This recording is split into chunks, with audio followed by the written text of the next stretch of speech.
नमस्कार, मी पाटलू पाटील बांबू महान्यूजमध्ये आपल्या सर्वांचं स्वागत. आज आपण सिंधुदुर्ग जिल्ह्यातील कुडाळ तालुक्यात असलेल्या रान बांबुळ या गावी आलेलो, जे ओरसपासून रेल्वे स्टेशनच्या जवळ आहे.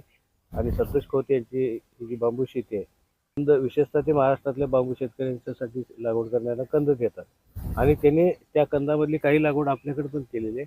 आणि जी लागवड केलेली आहे त्या संदर्भात आपण माहिती घेऊ. तर सर, ही कंदापासून लागवड कधी केली तुम्ही? ही मी आता 31 जुलैला केलेली आहे 2025. बरं. हो, 7-8 महिने झाले याला.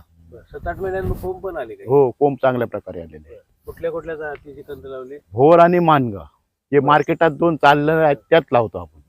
पण 5-7 महिन्यात एवढे मोठे कोंब येऊ शकतात का? हो, येऊ शकतात. बोरबेट हा कुठला आहे? मानगा. हा मानगा आहे, तो भोर बेट आहे. शेतकऱ्यांनी काय केलं पाहिजे म्हणतो तुम्ही अशा पद्धतीने? लवकर जर त्यांना जर आपली शेती कायमची जर व्यवस्थित करायची असेल तर पहिले प्रथम उन्हाळ्यात त्याचे खड्डे मारून त्याच्यात सगळं मिक्सिंग सेंद्रिय खत, रासायनिक खत वगैरे घालून त्याची पावसाळ्यात लागवड करायची. पण कंदापासून जर लागवड केली तर तिसऱ्या वर्षी चांगल्या प्रकारे तोड होऊ शकते त्याची. म्हणजे आता हे कंद आले ते तिसऱ्या वर्षापर्यंत याला परत नवीन येणार का? हा, ह्याला नवीन नवीन येत जाणार ते.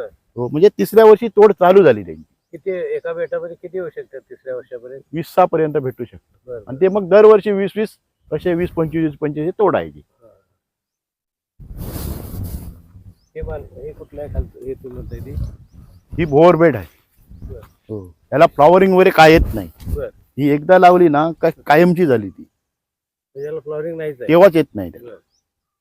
हे पण चांगले शूट्स पण चांगले. हो, म्हणजे हे काय तुम्ही उद्या जर तोड चालू झाली तर ह्या कामासाठी द्राक्षासाठी पण ह्याचा लाभ होऊ शकतो.